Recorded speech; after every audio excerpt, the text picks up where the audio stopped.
here I am ready to give unsolicited advice for anyone that wants it. So a little bit about sight reading. So we're not looking at specific notes most of the time. We're looking at the relationship between the notes within space.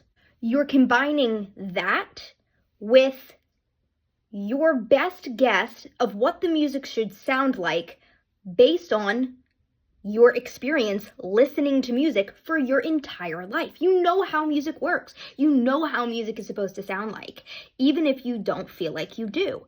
You know what typical harmony and melody and chord structures sound like. You just may not have the language to describe it. So that means when you combine this knowledge I'm about to give you with using your ear, it allows you to be a more accurate sight reader. Take a peek at this. This note is lower in space, and this note is higher in space. This corresponds to the pitch. This note will be lower in pitch, this note will be higher in pitch. Next up we have stepwise motion. So these are the smallest note movements that you can make. You're either going to see a space to a line or a line to a space.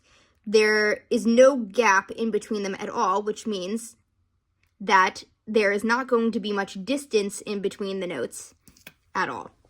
So it could sound like this, or it could sound like this. Those are your two options for when you see notes like this. It could be verses, verses. So it's either going to be like do a deer, or it will be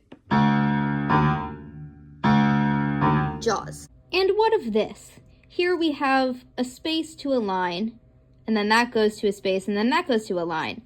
This is the opposite. This is a line to a space to a line to a space. Da-da-da-da, stepwise motion.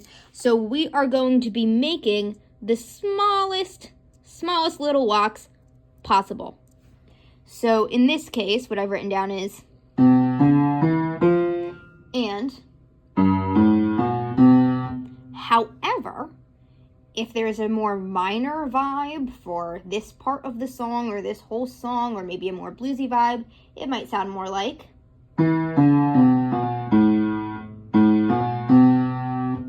Okay, next we got these. So if you have a space to a space or a line to a line, it's going to sound one of two ways. It's either going to sound like this or like this. A lot of times you won't be able to tell. The only thing that could indicate often is the key being different. So that's what makes this sound different from this.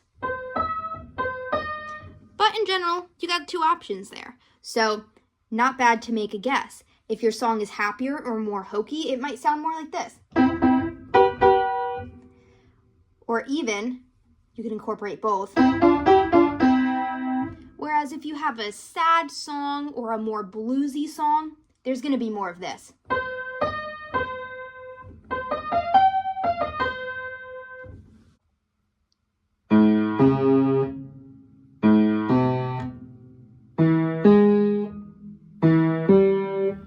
So some of these jumps in succession might end up sounding something like.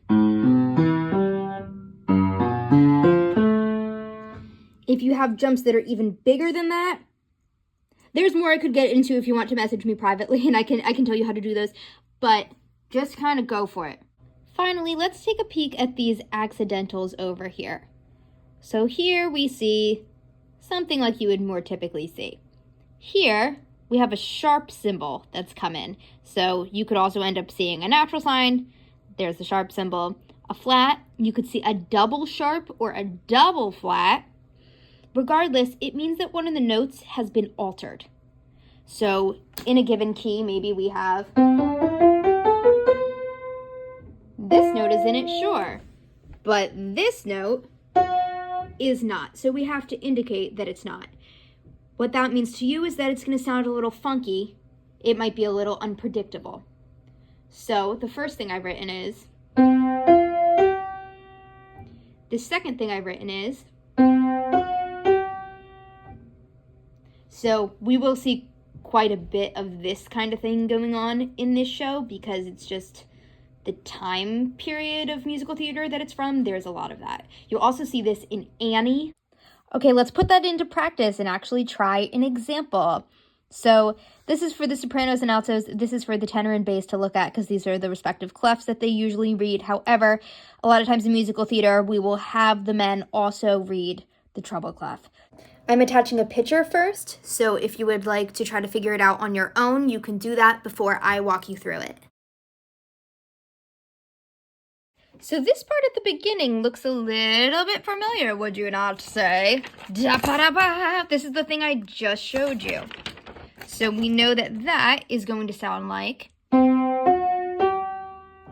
From there, we have a line going to a space, or here, down in the bass clef, we have a space going to a line. So that means we're going to have stepwise motion.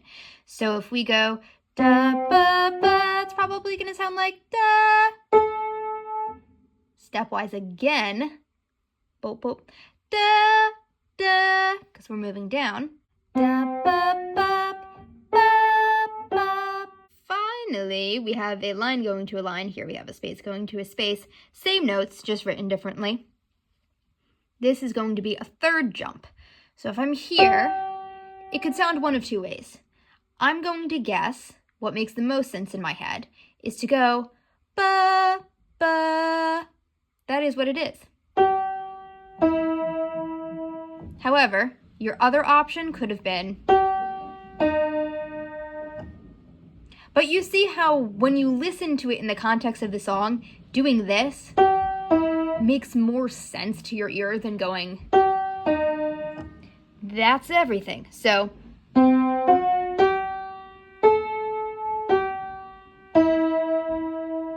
If you have questions or comments or anything, you can reach out to me privately. I hope it helps.